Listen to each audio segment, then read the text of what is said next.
Class 11 हम आपकी biology की बुक में आज लेसन नंबर 4 के क्वेश्चन आंसर्स देखेंगे। तो हम very short answer type question से स्टार्ट करते हैं। Write down 3 main characters due to which birds are able to fly. कौन से 3 मेन कैरेक्टर ऐसे हैं जिनकी वजह से जो चिड़िया है वो उड़ पाती है? पहला, बॉडी इज स्ट्रीमलाइन, सीधी बॉडी रहती है and is covered with feathers, पंखों से कवर्ड रहती है। 4 limbs are modified as wings for flying, यानी जो हमारे हाथ रहते हैं जिन्हें हम 4 लिम्स बोलते हैं, तो उनके केस में यानी बर्ड्स के केस में 4 लिम्स जो हैं वो पंख में कन्वर्ट हो जाते हैं, विंग्स बन जाते हैं उड़ने के लिए। बोन्स आर न्यूमैटिक पोरस, यानी हल्की होती हैं। This reduces the weight of the body, जिससे बॉडी का जो वेट है, जो वजन है, वो कम हो जाता है।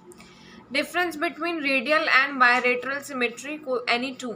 रेडियल सिमेट्री में body organisation, organs of the body are arranged around an axis, एक उसमें अरेंज्ड रहती हैं, जबकि बायलैटरल सिमेट्री फ्लैट ऑर्गेनिजम्स होते हैं, चपटे होते हैं, डॉर्सी वेंट्रल बॉडी होती है। रेडियल सिमेट्री में body can be divided into 2 equal halves by cutting in any radial plane, यानी 2 इक्वल हाफ्स में उसको कट कर सकते हैं। किसी भी तरीके से अगर हम काटेंगे तो ये 2 इक्वल हाफ में डिवाइड हो जाएगी, ऐसे भी ऐसे भी। लेकिन जो बायलेटरल सिमेट्री होती है, इसके एग्जाम्पल्स थे हाइड्रा, ओबिलिया, स्टारफिश। जो बायलेटरल सिमेट्री वाले ऑर्गेनिज्म होते हैं उनको हम सिर्फ एक ही प्लेन में काट सकते हैं, यानी कि या तो हम ऐसा कट कर सकते हैं या फिर ऐसा कट कर सकते हैं, मैन और earthworm. Write 3 characteristics of protochordata. They possess notochord either through the whole life और in some phases of life, यानी इनमें एक नोटोकॉर्ड होती है पीछे स्पाइनल कॉर्ड जैसे, और होल लाइफ में या तो प्रेजेंट रहेगी वो या फिर किसी किसी फेज में प्रेजेंट रहेगी। इनमें वर्टिब्रल कॉलम नहीं बनता है और इनके पास क्रेनियम नहीं होती है, जॉज नहीं होते हैं, हमारे पास ये चीज़ें होती हैं। Give 3 examples of stationary organism, leucosolenia, sycon, grantia. All these organism belong to phylum porifera and they are found attached to stone और सबस्ट्रेटम। स्टेशनरी ऑर्गेनिजम्स का मतलब होते हैं ऐसे जानवर जो एक ही जगह पर रहते हैं, मूवमेंट नहीं करते, तो ये जानवर किसी ना किसी चीज़ पर अटैच्ड मिलते हैं। राइट 2 कैरेक्टर्स ऑफ सब फाइलम। 2 कैरेक्टर्स क्या हैं सब फाइलम के? Urochordata, cephalochordata, Hemichordata. Urochordata marine होते हैं, ये सिसाइल फॉर्म्स हैं जो नोटोकॉर्ड्स होती है जिनमें टेल रीजन में, और ये डीजनरेट हो जाते हैं कंप्लीटली अडल्ट स्टेज तक जाते जाते, यानी बड़ी स्टेज में। Adults are always enclosed in a tunic composed of animal cellulose, यानी इनके अंदर एनिमल सेल्यूलोज भरा होता है, Herdmania known as sea squirt. Cephalochordates आते हैं फिर, ये सब फाइलम एक्सक्लूसिवली मराइन होता है, यानी सिर्फ खारे पानी में मिलता है। सॉलिटरी एनिमल, यानी अकेले रहते हैं। कुछ एनिमल्स होते हैं जो झुंड में रहते हैं। ये स्मॉल फिश लाइक एनिमल्स होते हैं, इनमें नोटोकॉर्ड प्रेजेंट होती है हेड से लेके टेल तक। इनमें गोनाड्स प्रेजेंट होते हैं, एम्फियोक्सस, एसेमेट्रॉन एक्सेट्रा। फिर आते हैं हेमिकॉर्डेटा, जिनकी बॉडी डिवाइडेड होती है 3 पार्ट में, प्रोबोसिस, कॉलर और नेक। प्रोबोसिस में नोटोकॉर्ड जैसा स्ट्रक्चर होता है, ये भी मेराइन एनिमल है, जैसे कि एग्जाम्पल है बेनानोग्लोसिस। ग्लास स्पॉन्ज क्या होते हैं? Skeleton of some sponges are transparent, यानी कुछ स्पॉन्जेस एनिमल्स जो हैं वो ट्रांसपेरेंट होते हैं, यानी हम उनसे देख सकते हैं, एक ग्लास के जैसे होते हैं, यानी आप आर पार उसमें से देख सकते हैं। और उनके स्पाइक्यूल्स या स्पाइन जो हैं वो सिलिकीशियस होते हैं, सिलिका के बने होते हैं, इसलिए हम इन्हें ग्लास स्पॉन्जेस बोलते हैं। अब हम आते हैं शॉर्ट आंसर टाइप क्वेश्चन में। Differentiate between intracellular digestion and extra cellular digestion, ये एनसीईआरटी में आपको मिल जाएगा बुक के पीछे। Intracellular digestion, the process of digestion which occurs inside the cell, अंदर होता है। इंट्रासेल्यूलर यानी सेल के अंदर। जैसे यूनिसेल्यूलर ऑर्गेनिजम्स होते हैं, अमीबा, पैरामीशियम, ये किसी भी फूड को एनगल्फ कर लेते हैं by the process of endocytosis, जिससे फिर उनके अंदर हाइड्रोलिटिक एंजाइम्स निकलती हैं जो कि लाइजोजाइम्स में प्रेजेंट होती हैं, जो डाइजेशन में हेल्प करती है।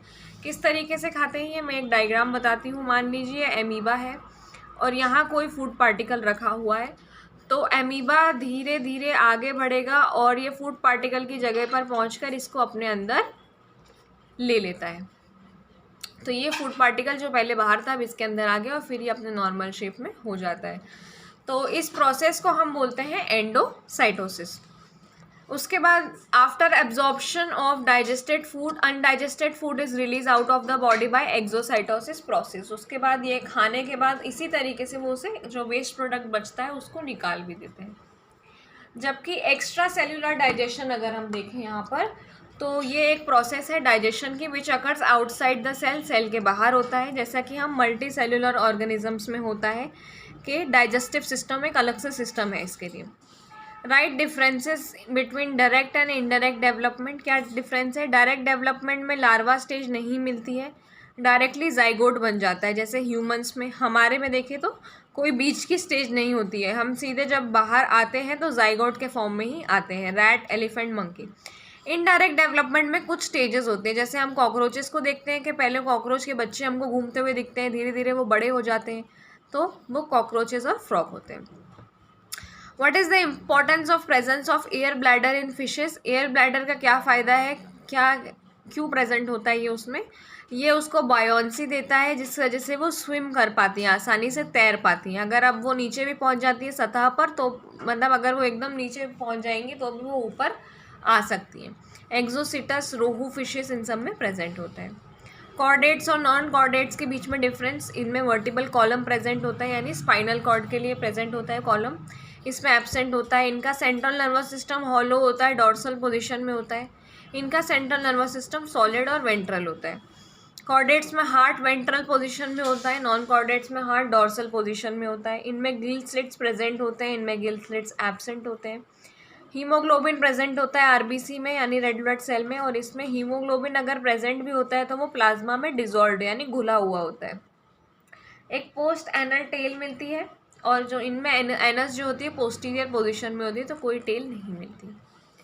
Explain adaptation of bird for aerial habitat. क्या क्या अडेप्टेशंस हैं? बर्ड्स टेरेस्ट्रियल ऑर्गेनिज्म होती हैं, ज़मीन पर रहने वाली, जो कि उड़ सकती हैं। तो अगर वो हवा में ही रहना चाहती हैं, एरियल हैबिटेट, तो कैसे अडेप्ट करती हैं वो? उनकी बॉडी फेदर से कवर्ड होती है, पूरे पंखों से ढकी रहती है जो हवा पकड़ के रखते हैं, बॉडी वेट कम करते हैं। फोर लिम्स हमने अभी देखा था क्वेश्चन में, हाथ, जो हमारे हाथ हैं वो फोर लिम्स होते हैं, फोर लिम्स उनके पंख बन जाते हैं हाथ बनने की जगह। उनके पीछे के जो हिंड लिम्स होते हैं, डिजिट्स जो होती हैं उसकी उंगलियां, वो ब्रांच पे बैठने के लायक होती हैं। बोन्स उनके अंदर से खोखली होती है, इसलिए बॉडी वेट कम रहता है और इसलिए वो उड़ पाती हैं। यूरिनरी ब्लैडर इनमें नहीं मिलता है, ये वेस्ट प्रोडक्ट बॉडी में स्टोर नहीं करती है, एज इट इज़ ये प्रोडक्ट को बाहर निकाल देती हैं। फुट वेब्स मिलती हैं एक्वाटिक बर्ड में, आपने देखा होगा जो बतख वगैरह के पैर रहते हैं वो किस तरीके से चिपके हुए होते हैं। एयर सेक्स मिलता है लंग्स में, और बीक जो है वो फूड हैबिटेट के हिसाब से रहती है, ये टूथलेस होती है, इनके दांत नहीं होते हैं। अब आपको एनिमल्स के नेम लिखना है जो इन ऑर्गन से रिलेटेड है। Compound eye, carapace, medusa, flame cell, placoid scale, blubber और पैरापोडिया। तो अब हम देखते हैं ऑर्गन्स में क्या क्या है। कंपाउंड आई मिलती है पेरीप्लांटा में, कैरपेक मिलता है क्रैब में, medusa aurelia, flame cell planaria, placoid cells क्लोडियन, blubber whalefish, parapodia nereis, tube feet starfish.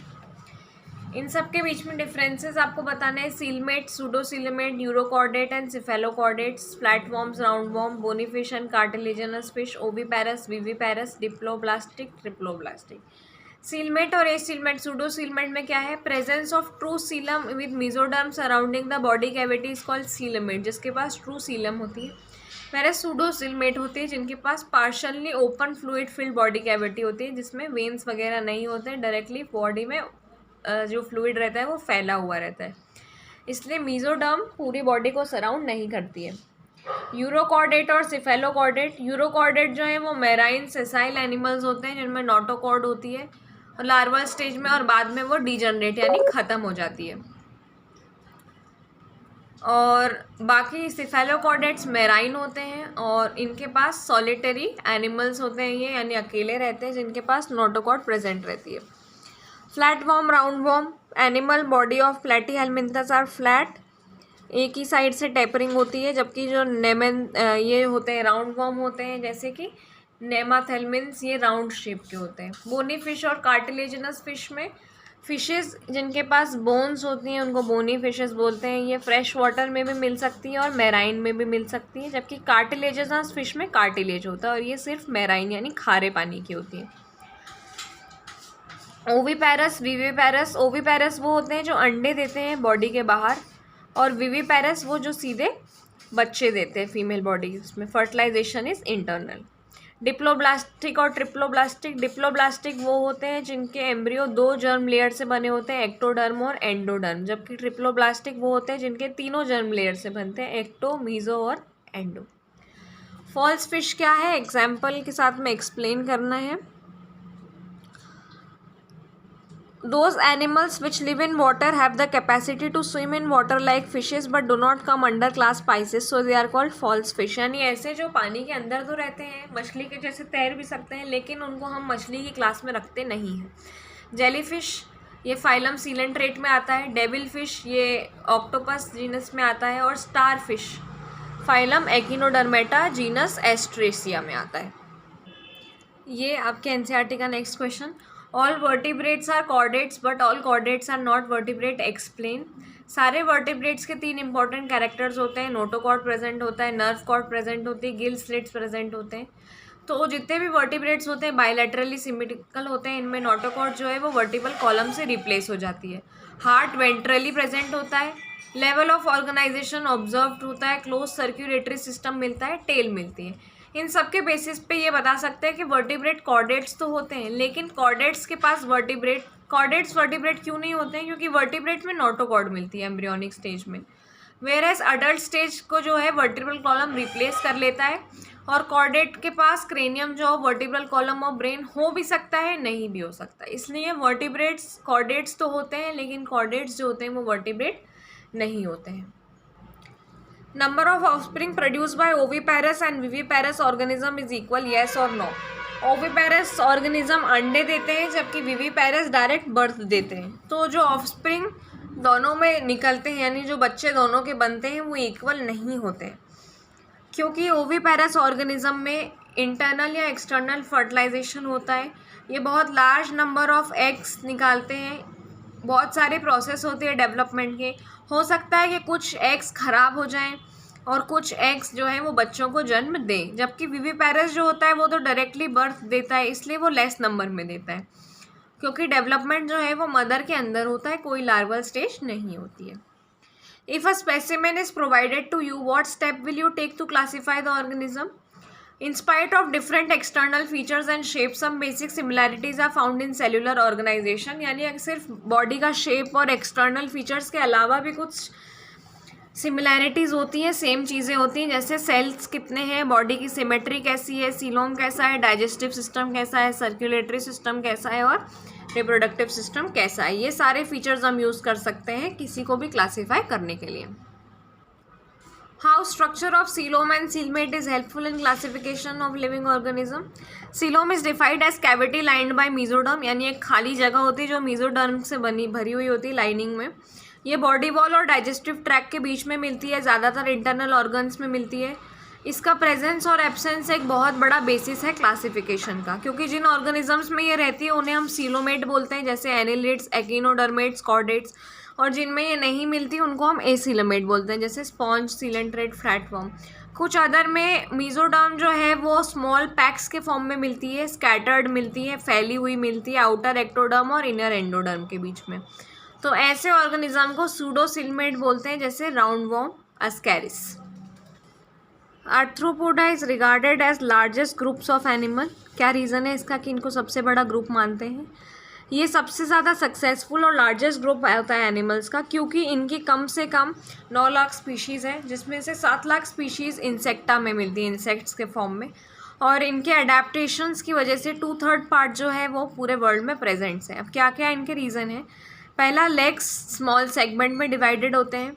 ये हर तरीके के हैबिटेट में मिलते हैं, हवा, पानी, सॉइल, मिट्टी, पैरासाइट्स के फॉर्म में।